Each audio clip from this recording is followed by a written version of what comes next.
हरे कृष्णा, राधे राधे। आप सभी भक्तों का आज की कथा में हार्दिक स्वागत है। भगवान श्री कृष्ण और श्रीमती राधा रानी की कृपा से आपके मन की हर कामना पूर्ण हो। तो भगवान श्री राम का ध्यान करके आज की पावन कथा का प्रारंभ करते हैं। सूत जी कहते हैं कि पहले की बात है, बृहद्युम्न नाम से प्रसिद्ध एक महाबली चक्रवर्ती राजा हो गए हैं। वे समुद्र पर्यंत समस्त पृथ्वी का धर्मपूर्वक पालन करते थे। उन्होंने सत्रयाग द्वारा इंद्र आदि देवताओं का यजन किया। परम विद्वान धर्मात्मा रैभ्य जी उनके पुरोहित थे। रैभ्य के दो पुत्र हुए, अर्वावसु और परावसु। वे दोनों 6 अंगों सहित संपूर्ण वेदों के विद्वान तथा श्रौत स्मार्त कर्मों के तत्वज्ञ थे। न्याय, मीमांसा, सांख्य, वेदांत, वैशेषिक, योग शास्त्र और व्याकरण शास्त्र, इन सब के मर्मज्ञ विद्वान थे और मनु आदि संपूर्ण धर्मशास्त्रों के वे निष्णात पंडित थे। इसके साथ ही संपूर्ण शास्त्रों के ज्ञान में भी चतुर थे। अब इन दोनों विद्वानों को सत्रयाग में सहायता के लिए राजा बृहद्युम्न ने मांगा। पिता की आज्ञा लेकर वे दोनों भाई बृहद्युम्न के सत्र में गए। वे युगल अश्विनी कुमारों की भांति परम सुंदर दिखाई देते थे। रैभ्य मुनि जेठी पुत्रवधू के साथ स्वयं ही आश्रम पर रह गए थे। उन दोनों बंधुओं ने वहां जाकर राजा बृहद्युम्न के यज्ञ को बड़ी उत्तमता से संपन्न कराया और जब वह यज्ञ होने लगा तब राजा के बुलाए हुए सभी मुनि उस यज्ञ को देखने के लिए आए। उनको आया हुआ देखकर महाराज बृहद्युम्न ने सबका आदरपूर्वक अर्घ्य आदि से सत्कार किया। उसी समय आमंत्रित हुए राजा लोग आदरपूर्वक वह यज्ञोत्सव देखने के लिए अनेकों दिशाओं से चतुरंगिणी सेना के साथ आए। ब्राह्मण, क्षत्रिय, वैश्य, शूद्र, इन चारों वर्णों तथा ब्रह्मचारी, गृहस्थ, वानप्रस्थ और सन्यासी, इन चारों आश्रमों के लोग भी वहां जुटे हुए थे। श्रेष्ठ राजा ने उन सबका यथायोग्य सत्कार किया और सबको भोजन के लिए अन्न और घी आदि पदार्थ प्रदान किए।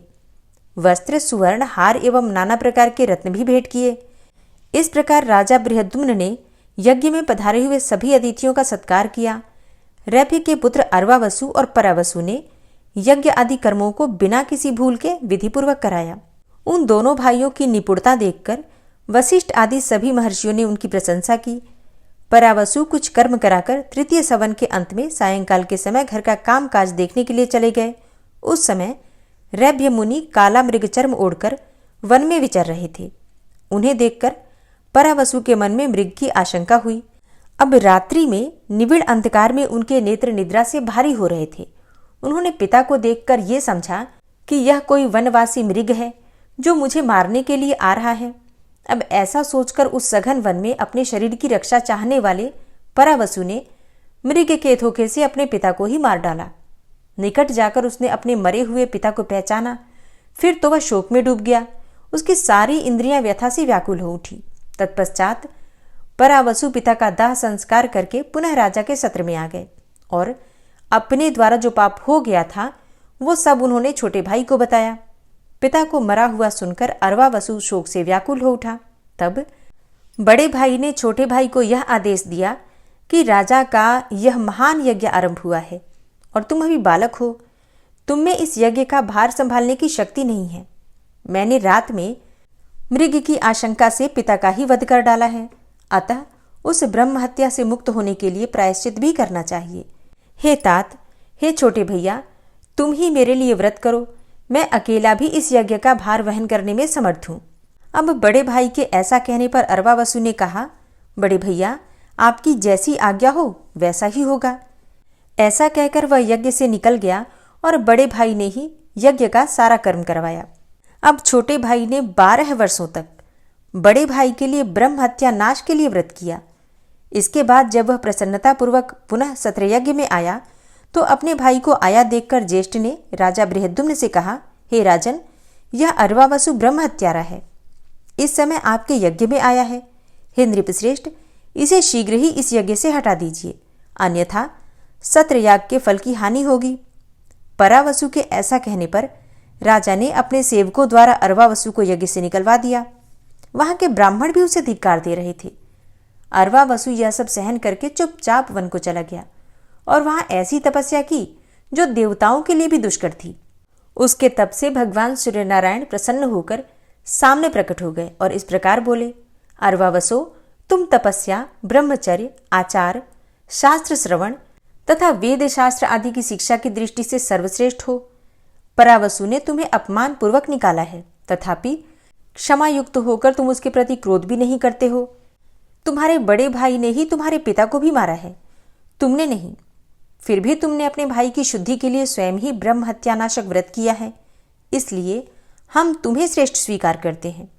ऐसा कहकर देवताओं ने उसको ज्येष्ठ बना दिया। तत्पश्चात इंद्र आदि देवताओं ने सूर्यनारायण को आगे करके कहा, अर्वावसो, तुम कोई वर मांगो।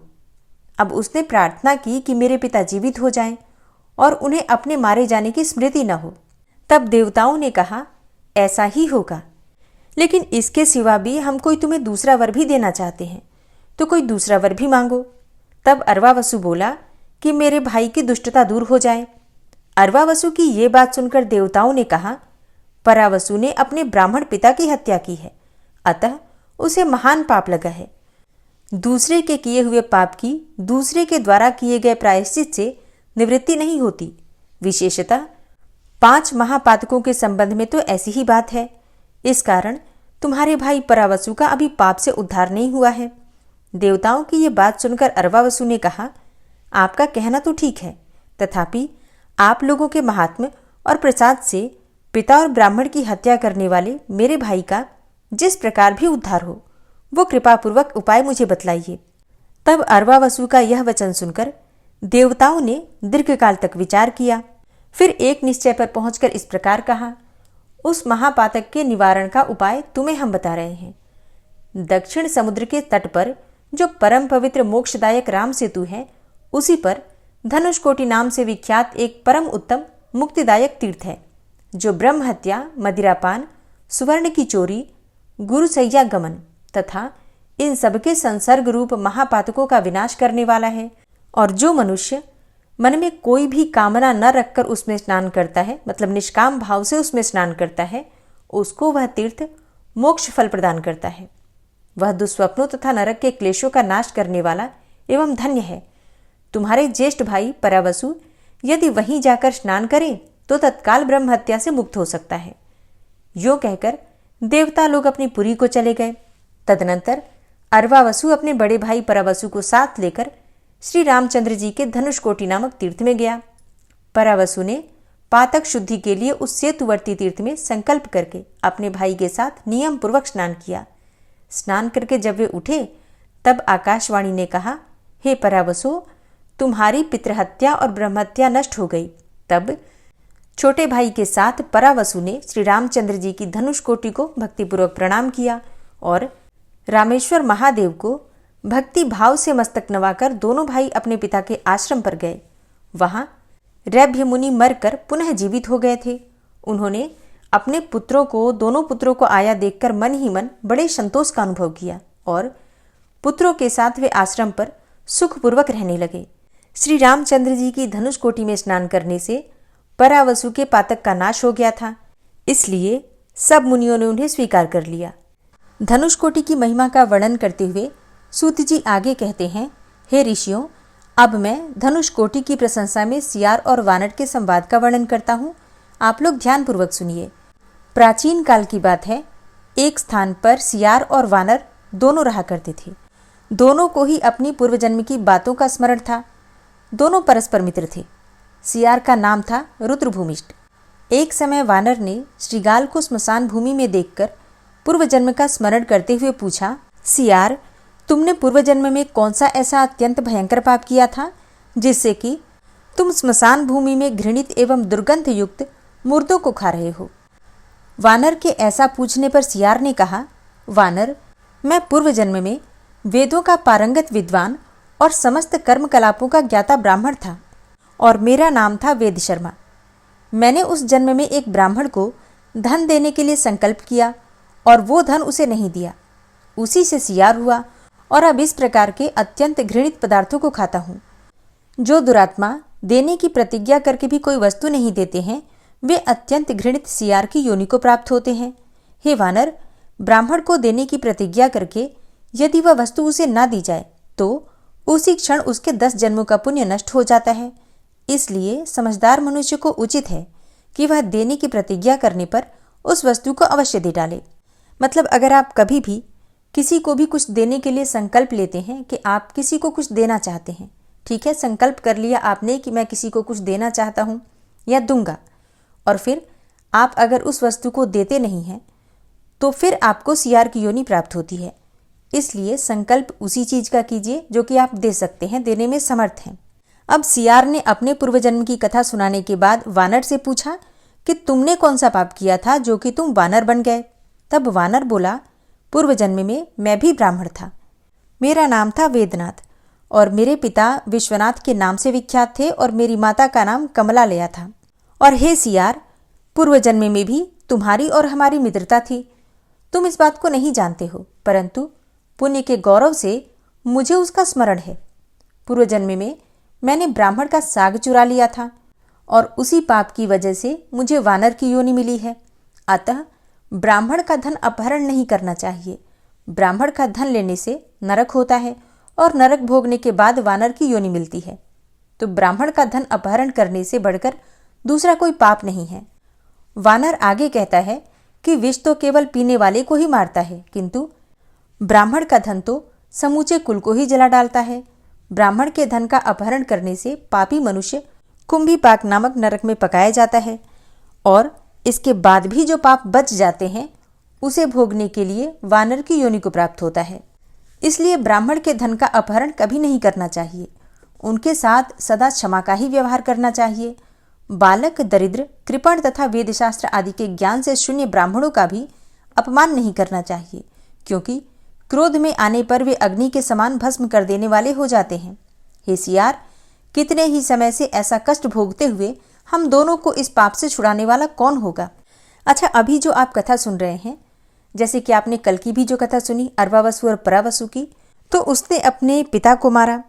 अब पिता एक विद्वान ब्राह्मण थे तो उसे ब्राह्मण पिता को मारने का यानी कि ब्रह्म हत्या का दोष लगा, और पिता को मारने का तो दोष लगा ही, तो ब्राह्मण पिता की हत्या की, इसलिए उसे दुगना दोष लगा। अब जो आज आप कथा सुन रहे हैं वानर और सियार की, दोनों ही पूर्व जन्म में ब्राह्मण ही थे और उन्होंने जो छल किया वो भी ब्राह्मणों के साथ ही किया। मतलब सियार ने ब्राह्मण को धन देने का संकल्प लिया और फिर धन नहीं दिया, इसलिए उसे सियार की योनि मिली। और वानर ने ब्राह्मण का साग चुरा लिया था, उसी पाप से वो वानर हो गया। तो इस प्रकार से ब्राह्मण को भी ब्राह्मण के साथ छल करने का अधिकार नहीं है। ब्राह्मण को भी अपने से श्रेष्ठ ब्राह्मणों को दान देना चाहिए। तो सियार और वानर इसी प्रकार बातचीत कर ही रहे थे। इतने में ही दैव योग से अथवा पूर्व जन्म के किसी पुण्यवश वहां महातेजस्वी सिंधु द्वीप नामक मुनि स्वेच्छानुसार घूमते हुए आ पहुंचे। सियार और वानर ने मुनि को देखकर प्रणाम किया तथा इस प्रकार पूछा, हे भगवान, आप तो सब धर्मों के ज्ञाता हैं, अपनी कृपा दृष्टि से हमारी ओर देखिए और हम दोनों की रक्षा कीजिए। हमारी वानर और सियार की योनि जिस उपाय से छूट जाए उसे बताने की कृपा कीजिए। साधु पुरुष सदा किसी प्रकार की उपेक्षा न रखते हुए अपनी कृपा दृष्टि से अनाथों, दीनों, अज्ञानियों, बालकों तथा रोग पीड़ित मनुष्यों की रक्षा करते हैं। उन दोनों के ऐसा कहने पर महामुनि सिंधु द्वीप ने मन ही मन बहुत देर तक विचार किया और इस प्रकार कहा, हे सियार और वानर, तुम दोनों के पाप की शांति के लिए मैं एक उपाय बताता हूँ। तुम दोनों दक्षिण समुद्र के तट पर श्री रामचंद्र जी के धनुषकोटि तीर्थ में शीघ्र जाकर स्नान करो। ऐसा करने से पापों से मुक्त हो जाओगे। सिंधु द्वीप के इस वचन को सुनकर सियार और वानर बड़े प्रयास से धनुषकोटि में गए और उसके जल में स्नान करके सब पापों से मुक्त होकर श्रेष्ठ विमान पर आरूढ़ होकर देवलोक में चले गए। वहां उन्हें इंद्र का आधा आसन प्राप्त हुआ। गोदावरी के तट पर दुराचार नाम से प्रसिद्ध एक ब्राह्मण रहता था। वह बड़ा पापी था और निर्दयतापूर्ण कर्म भी करता था। ब्रह्म हत्यारे, शराबी, सुवर्ण की चोरी करने वाले तथा गुरु पत्नीगामी महापातकियों के संसर्ग से दूषित होकर वो सदा वैसे ही लोगों के साथ निवास भी करता था। महापातकियों के संसर्ग दोष से उस ब्राह्मण की ब्राह्मणता पूर्णतः नष्ट हो गई थी। ब्राह्मणता से हीन उस दुराचार ब्राह्मण को एक महाभयंकर महाबलवान वेताल ने अपने अधीन कर लिया। वेताल के आवेश से अत्यंत पीड़ित एवं परवश होकर वह देश देश और वन वन घूमने लगा। घूमते घूमते वह श्री रामचंद्र जी के धनुषकोटि में चला गया। वहां वेताल ने प्रेरित करके उसे धनुषकोटि के जल में नहलाया और स्नान करके ज्यों ही वह समुद्र से बाहर निकला त्यों ही वेताल ने उसे छोड़ दिया तब वह ब्राह्मण स्वस्थ होकर विचार करने लगा कि यह समुद्र के किनारे कौन सा देश है। गोदावरी के तट पर निवास करने वाला मैं यहाँ कैसे आ गया। इसी चिंता में पड़ा हुआ वह धनुषकोटि निवासी योगी प्रवर महात्मा दत्तात्रेय के पास गया और उन्हें प्रणाम करके बोला, हे भगवान, मैं नहीं जानता कि ये कौन सा देश है। मेरा घर तो गोदावरी के किनारे है, फिर मैं यहाँ कैसे आ पहुँचा। कृपया ये सब बताने की मुझ पर कृपा करें। उसकी यह बात सुनकर महायोगी दत्तात्रेय ने थोड़ी देर तक ध्यान करके कहा, पहले महापातकियों के संसर्ग से तुम्हारी ब्राह्मणता नष्ट हो गई थी, इसलिए तुम्हें किसी वेताल ने पकड़ लिया। उसी के आवेश से विवश होकर तुम यहाँ आए हो और वेताल ने तुम्हें धनुषकोटि के जल में नहलाया है और फिर धनुषकोटि में ही स्नान करने की वजह से तुम्हारा महापातकियों के संसर्ग का दोष सर्वथा नष्ट हो गया। जिस वेताल ने तुम्हें पकड़ रखा था वह पूर्वजन्म में ब्राह्मण था। उसने आश्विन मास के कृष्ण पक्ष में पार्वण की विधि से पितरों का हर्षपूर्वक महालय श्राद्ध नहीं किया, अतः पितरों के शाप देने से वह वेताल भाव को प्राप्त हुआ और इस धनुषकोटि के दर्शन से वह वेताल भी वेताल योनि से मुक्त होकर भगवान विष्णु के लोक को प्राप्त हुआ है। जो मनुष्य आश्विन मास के कृष्ण पक्ष में अत्यंत लोभवश पितरों के उद्देश्य से महालय श्राद्ध नहीं करते वे वेताल होते हैं, और जो आश्विन मास के कृष्ण पक्ष में महालय श्राद्ध के अवसर पर अपनी शक्ति के अनुसार 1, 2 या फिर 3 ब्राह्मणों को भोजन कराते हैं, उनकी कभी दुर्गति नहीं होती है। जय श्री राम। आज की कथा का यहीं पर समापन करती हूँ। इसके आगे का वृतांत आप कल की कथा में सुनेंगे। और अब आप सुनेंगे श्री नारायण कवच। भगवान श्री हरि गरुड़ जी की पीठ पर अपने चरण कमल रखे हुए हैं। अणिमा आदि 8 सिद्धियां उनकी सेवा कर रही हैं और 8 हाथों में शंख, चक्र, ढाल, तलवार, गदा, बाण, धनुष और पाश अर्थात फंदा धारण किए हुए हैं। वे ही ओंकार स्वरूप प्रभु सब प्रकार से सब ओर से मेरी रक्षा करें। मत्स्य मूर्ति भगवान जल के भीतर जल तंतुओं से और वरुण के पास से मेरी रक्षा करें। माया से ब्रह्मचारी रूप धारण करने वाले वामन भगवान स्थल पर और विश्वरूप श्री त्रिविक्रम भगवान आकाश में मेरी रक्षा करें। जिनके घोर अट्टहास करने पर सब दिशाएं गूंज उठी थी और दैत्य पत्नियों के गर्भ गिर गए थे, वे दैत्ययुत पतियों के शत्रु भगवान नृसिंह किले, जंगल, रणभूमि आदि विकट स्थानों में मेरी रक्षा करें। अपनी दाढ़ों पर पृथ्वी को उठा लेने वाले यज्ञ मूर्ति वाराह भगवान मार्ग में, परशुराम जी पर्वतों के शिखरों पर और लक्ष्मण जी के सहित भरत के बड़े भाई भगवान रामचंद्र प्रवास के समय मेरी रक्षा करें। भगवान नारायण मारण, मोहन आदि भयंकर अभिचारों और सब प्रकार के प्रमादों से मेरी रक्षा करें। ऋषि श्रेष्ठ नर गर्व से, योगेश्वर भगवान दत्तात्रेय योग के विघ्नों से और त्रिगुणाधिपति भगवान कपिल कर्म बंधन से मेरी रक्षा करें। परम ऋषि सनत कुमार कामदेव से, हयग्रीव भगवान मार्ग में चलते समय देव मूर्तियों को नमस्कार आदि न करने के अपराध से और देवर्षि नारद सेवा अपराधों से और भगवान कच्छप सब प्रकार के नरकों से मेरी रक्षा करें। भगवान धन्वंतरी कुपथ्य से, जितेंद्र भगवान ऋषभ देव सुख दुख आदि भयदायक द्वंद्वों से, यज्ञ भगवान लोकापवाद से और बलराम जी मनुष्यकृत कष्टों से और श्री शेष जी क्रोधवश नामक सर्पों के गणों से मेरी रक्षा करें। भगवान श्री कृष्ण द्वैपायन व्यास जी अज्ञान से तथा बुद्धदेव पाखंडियों से और प्रमाद से मेरी रक्षा करें। धर्म रक्षा करने वाले महान अवतार धारण करने वाले भगवान कल्कि पाप बहुल कलिकाल के दोषों से मेरी रक्षा करें। प्रातःकाल भगवान केशव अपनी गदा लेकर, कुछ दिन चढ़ जाने पर भगवान गोविंद अपनी बांसुरी लेकर और दोपहर के पहले भगवान नारायण अपनी तीक्ष्ण शक्ति लेकर और दोपहर को भगवान विष्णु चक्रराज सुदर्शन लेकर मेरी रक्षा करें। तीसरे पहर में भगवान मधुसूदन अपना प्रचंड धनुष लेकर मेरी रक्षा करें और सायंकाल में ब्रह्मा आदि त्रिमूर्तिधारी माधव, सूर्यास्त के बाद ऋषिकेश, अर्धरात्रि के पूर्व तथा अर्धरात्रि के समय अकेले भगवान पद्मनाभ मेरी रक्षा करें। रात्रि के पिछले प्रहर में श्रीवत्स लांछन श्रीहरि, उषा काल में खड्गधारी भगवान जनार्दन और सूर्योदय से पूर्व श्री दामोदर और संपूर्ण संध्याओं में काल मूर्ति भगवान विश्वेश्वर मेरी रक्षा करें। हे सुदर्शन, आपका आकार चक्र रथ के पहिए की तरह है। आपके किनारे का भाग प्रलयकालीन अग्नि के समान अत्यंत तीव्र है। आप भगवान की प्रेरणा से सबोर घूमते रहते हैं। जैसे आग वायु की सहायता से सूखे घास फूस जला डालती है, वैसे ही आप हमारी शत्रु सेना को शीघ्र से जला दीजिए। हे कौमुद की गदा, आपसे छूटने वाली चिंगारियों का स्पर्श वज्र के समान असह्य है। आप भगवान अजित की प्रिया हैं और मैं उनका सेवक हूँ, इसलिए आप कुष्मांड, विनायक, यक्ष, राक्षस, भूत और प्रेत आदि ग्रहों को अभी कुचल डालिए तथा मेरे शत्रुओं को चूर चूर कर दीजिए। हे शंखश्रेष्ठ, आप भगवान श्री कृष्ण के फूंकने से भयंकर शब्द करके मेरे शत्रुओं का दिल दहला दीजिए एवं यातुधान, प्रमथ, प्रेत, मातृका, पिशाच तथा ब्रह्म राक्षस आदि भयावने प्राणियों को यहाँ से तुरंत भगा दीजिए। भगवान की श्रेष्ठ तलवार, आपकी धार बहुत तीक्ष्ण है। आप भगवान की प्रेरणा से मेरे शत्रुओं को छिन्न भिन्न कर दीजिए। भगवान की प्यारी ढाल, आप में सैकड़ों चंद्राकार मंडल है। आप पाप दृष्टि, पापात्मा शत्रुओं की आंखें बंद कर दीजिए और उन्हें सदा के लिए अंधा बना दीजिए।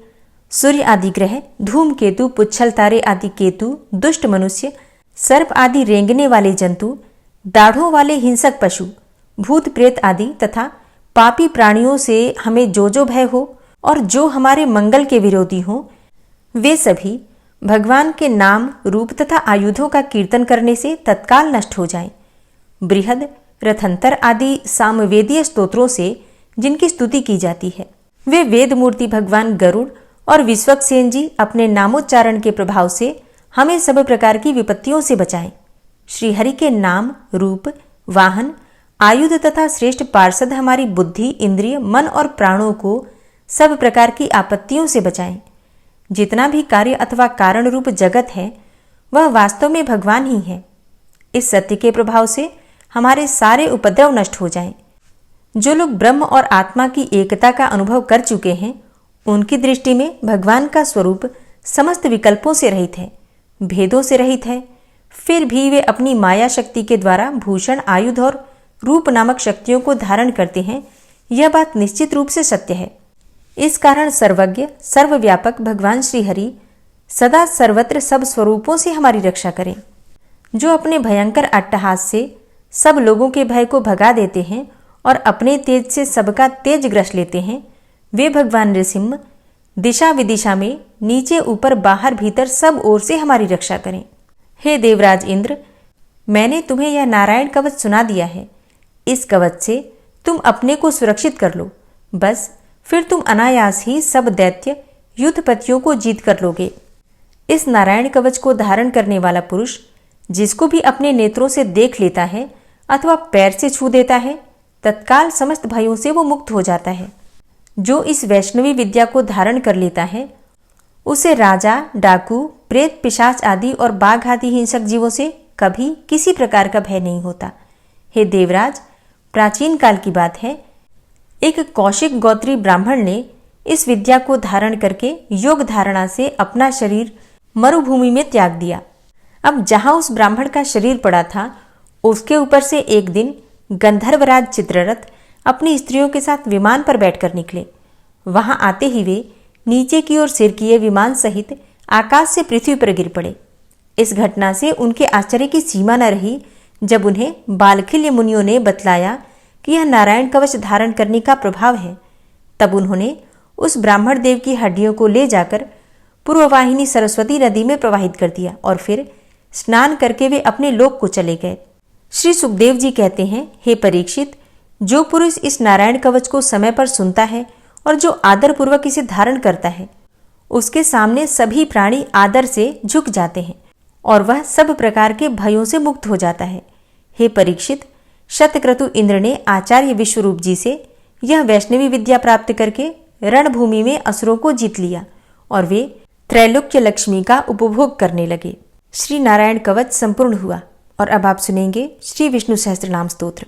ओम विश्वं विष्णुर्वचत्कारो भूतभव्य भवत्प्रभु भूतकृत भूतभृद्भावो भूतात्मा भूतवाहन भूतात्मा परमात्मा च मुक्तानां परमागति अव्ययः पुरुषः साक्षी क्षेत्रज्ञो अक्षर एव च योगो योग विदां नेता प्रधान पुरुषेश्वरः नारसिंहवपुः श्रीमान् केशवः पुरुषोत्तमः सर्वः शर्वः शिवस्थाणुर्भूतादिर्निधिर्व्ययः संभवो भावनो भर्ता प्रभवः प्रभुरीश्वरः स्वयंभू शंभुरादित्यः पुष्कराक्षो महास्वनः अनादिनिधनो धाता विधाता धातुरुत्तमः अप्रमेयो ऋषिकेश पद्मनाभो अमरप्रभु विश्वकर्मा मनुस्त्वष्टा स्थविष्ठस्थविरो ध्रुवः अग्राह्यः शाश्वतः कृष्णो लोहिताक्षः प्रतर्दनः प्रभूतस्त्रिककुब्धाम पवित्रं मङ्गलं परम् ईशानः प्राणदः प्राणो ज्येष्ठः श्रेष्ठः प्रजापति हिरण्यगर्भो भूगर्भो माधवो मधुसूदनः ईश्वरो विक्रमी धन्वी मेधावी विक्रमः क्रमः अनुत्तमो दुराधर्षः कृतज्ञः कृतिरात्मवान् सुरेशः शरणं शर्म विश्वरेताः प्रजाभवः अह संवत्सरो व्यालः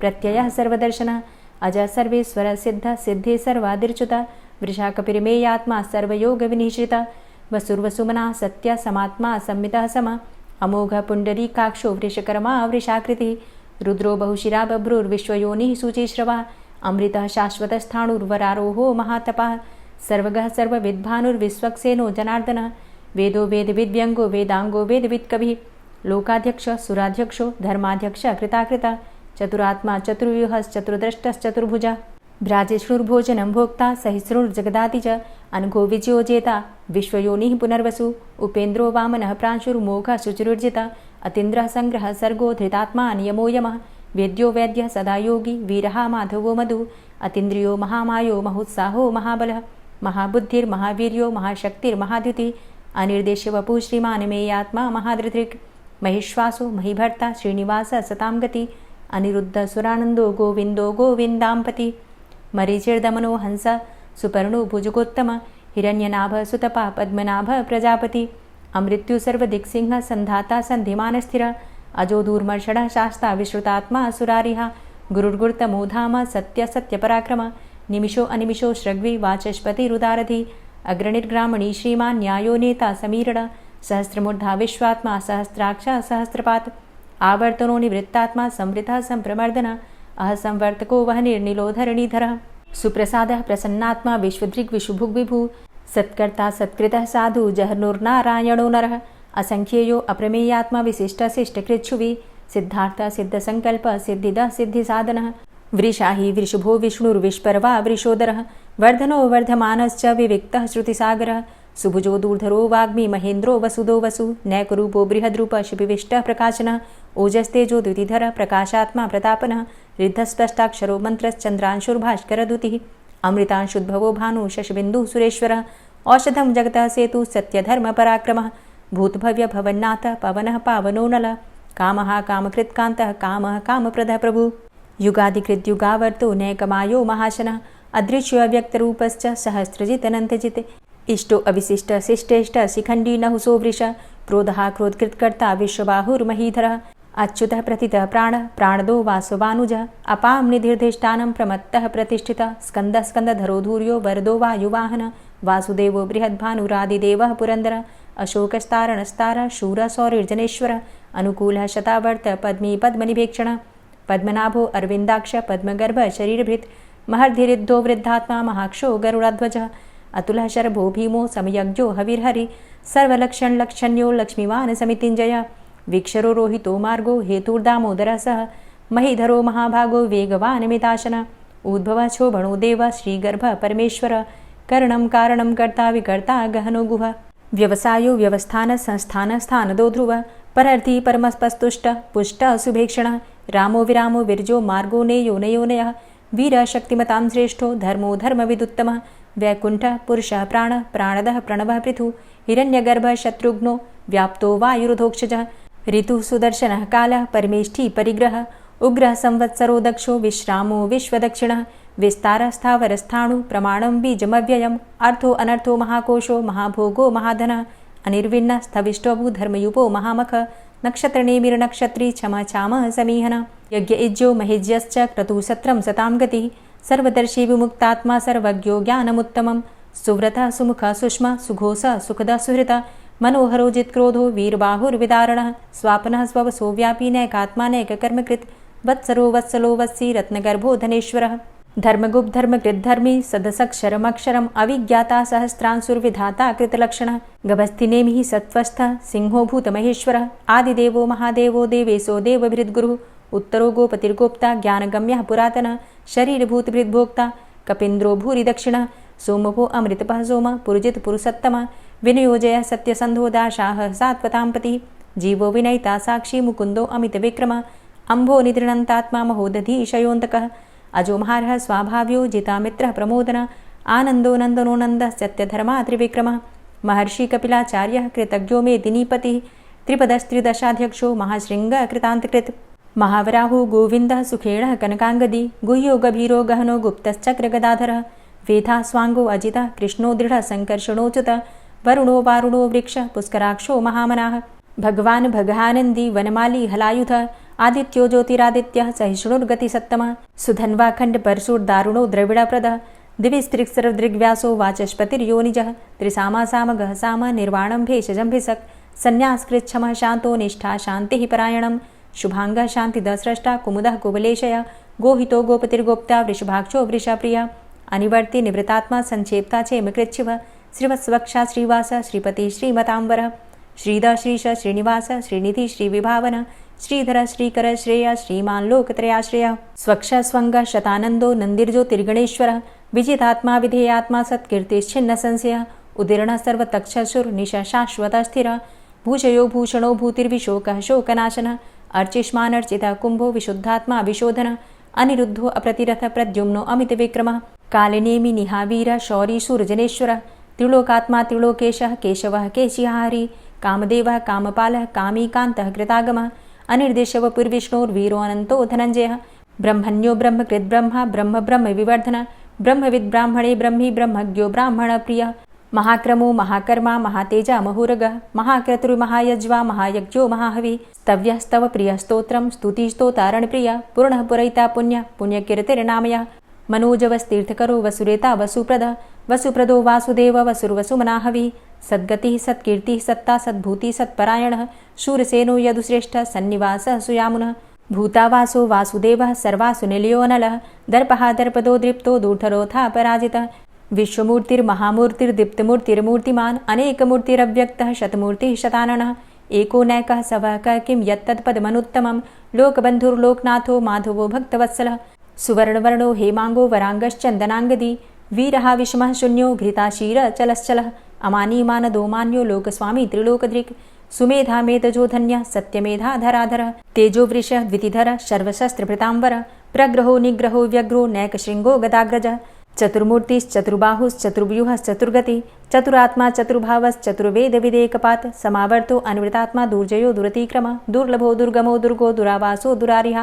शुभाङ्गो लोकसारङ्गः शुतन्तुस्तन्तुवर्धन इन्द्रकर्मा महाकर्मा कृतकर्मा कृतागमः उद्भवः सुन्दरः सुन्दो रत्ननाभः सुलोचनः अर्को वाजसनः शृङ्गी जयन्तः सर्वविजयी सुवर्णबिन्दुरक्षोभ्य सर्वभागीश्वरेश्वरः महाह्रदो महागर्तो महाभूतो महानिधि कुमुदः कुन्दरः कुन्दः पर्जन्यः पावनो नीलः अमृताशो अमृतवपुः सर्वज्ञः सर्वतोमुखः सुलभः सुव्रतः सिद्धः शत्रुजित् शत्रुतापनः न्यग्रोधो दुम्बरो अस्वस्थश्चाणुरान्ध्रनिषूदनः सहस्रार्चिः सप्तजिह्वः सप्तैधा सप्तवाहनः अमूर्तिरणघो अचिन्त्यो भयकृद्भयनाशनः अणुर्बृहत् कृशस्थूलो गुणभृन्निर्गुणो महान् अधृतः स्वधृतः स्वास्य प्राग्वंशो वंशवर्धनः भारभृतिकथितो योगी योगी स सर्वकामद आश्रमश्रमण क्षाम सुपर्णो वायुवाहन धनुर्धरोर्धनुर्वेदो दण्डोदमयितादम अपराजितः सर्वसहो नियन्ता नियमो यमः सत्त्ववान् सात्विकः सत्य सत्यधर्मपरायण अभिप्रायः प्रियार्होर्ह प्रियकृत्प्रीतिवर्धनः विहाय सगतिर्ज्योति सुरुचिर्हुद्भुग्विभु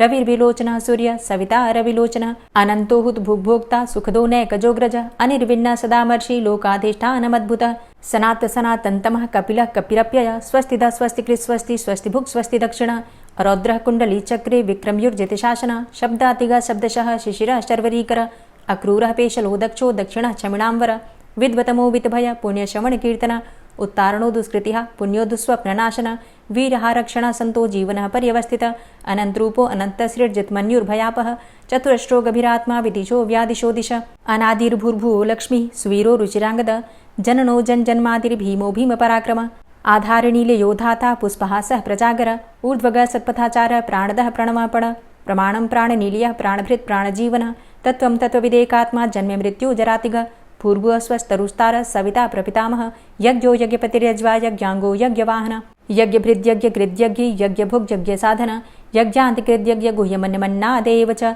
आत्मयोनिः स्वयं जातो वैखानः सामगायन देवकी नंदन स्रष्टा क्षितिसः पापनाशनः शंखभृन्नंद कीचक्री शारंग धन्वा गदाधरः रथांगपाणिरक्षोभ्य सर्वप्रहरणायुध ओम नमः। और अब आप सुनेंगे श्री तुलसी चालीसा। श्री तुलसी महारानी करु विनय सिरनाय, जो मम हो संकट विकट दीजे मात नशाय। नमो नमो तुलसी महारानी, महिमा अमित न जाए बखानी। दियो विष्णु तुमको सन्माना, जग में छायो सुयस महाना। विष्णु प्रिया जय जयति भवानी, तिहु लोक की हो सुख खानी। भगवत पूजा करे जो कोई, बिना तुम्हारे सफल न होई। जिन घर तव नहीं होय निवासा, उस घर कर ही विष्णु नहीं बासा। करें सदा जो तव नित सुमिरन, तेहि के काज होय सब पूरन। कार्तिक मास महात्म तुम्हारा, ताको जानत सब संसारा। तव पूजन जो करे कुंवारी, पावे सुंदर वर सुकुमारी। करे जो पूजा नित प्रति नारी, सुख संपत्ति से होय सुखारी। वृद्धा नारी करे जो पूजन, मिले भक्ति होवे पुलकित मन। श्रद्धा से पूजे जो कोई, भवनिधि से तर जावे सोई। कथा भागवत यज्ञ करावे, तुम बिन नहीं सफलता पावे। छायो तब प्रताप जग भारी, ध्यावत तुम्हीं सकल चित धारी। तुम्ही मात यंत्रन तंत्रन में, सकल काज सिद्धि होवे क्षण में। औषधि रूप आप हो माता, सब जग में तव यश विख्याता। देव ऋषि मुनि और तपधारी, करत सदा तव जय जयकारी। वेद पुराणन तव यश गाया, महिमा अगम पार नहीं पाया। नमो नमो जय जय सुख कारणि, नमो नमो जय दुख निवारणी। नमो नमो सुख संपत्ति देनी, नमो नमो अघ काटन चेनी। नमो नमो भक्तन दुख हरणी, नमो नमो दुष्टन मद छेनी। नमो नमो भव पार उतारणी, नमो नमो परलोक सुधारणी। नमो नमो निज भक्त उबारणी, नमो नमो जन काज सवारणी। नमो नमो जय कुमति नशावनी, नमो नमो सब सुख उपजावनी। जयति जयति जय तुलसी माई, ध्याऊं तुमको शीश नवाई। निज जन जानी मोहि अपनाओ, बिगड़े कारज आप बनाओ। करूं विनय मैं मात तुम्हारी, पूर्ण आशा करहु हमारी। शरण चरण कर जोरी मनाऊं, निश दिन तेरे ही गुण गाऊं। करहु मात अब मोह पर दाया, निर्मल होए सकल मम काया। मांगू मातु यही बर दीजे, सकल मनोरथ पूर्ण कीजे। जानू नहीं कछु नेम आचारा, क्षमहु मातु अपराध हमारा। 12 मास करे जो पूजा, तासम जग में और नहीं दूजा। प्रथम ही गंगा जल मंगवावे, फिर सुंदर स्नान करावे। चंदन अक्षत पुष्प चढ़ावे, धूप दीप नैवेद्य लगावे। करें आचमन गंगा जल से, ध्यान करे हृदय निर्मल से। पाठ करे फिर चालीसा की, स्तुति करे मात तुलसा की। यह विधि पूजा करे हमेशा, ताके तन नहीं रहे कलेशा। करे मास कार्तिक का साधन, सोवे नित पवित्र हुई जाहि। है यह कथा महासुखदाई, पढ़े सुने सो भव तर जाई। यह श्री तुलसी चालीसा, पाठ करे जो कोय। गोविंद सो फल पावही, जो मन इच्छा होय। तुलसी चालीसा संपूर्ण। और अब आप सुनेंगे तुलसी महारानी की आरती। तुलसी महारानी नमो नमो, हरि की पटरानी नमो नमो। तुलसी महारानी नमो नमो, हरि की पटरानी नमो नमो। धन्य तुलसी पूर्ण तप कीनो, धन्य तुलसी पूर्ण तप कीनो। शालिग्राम की बनी पटरानी नमो नमो। तुलसी महारानी नमो नमो, हरि की पटरानी नमो नमो। जाके पत्र मंजरी कोमल, जाके पत्र मंजरी कोमल।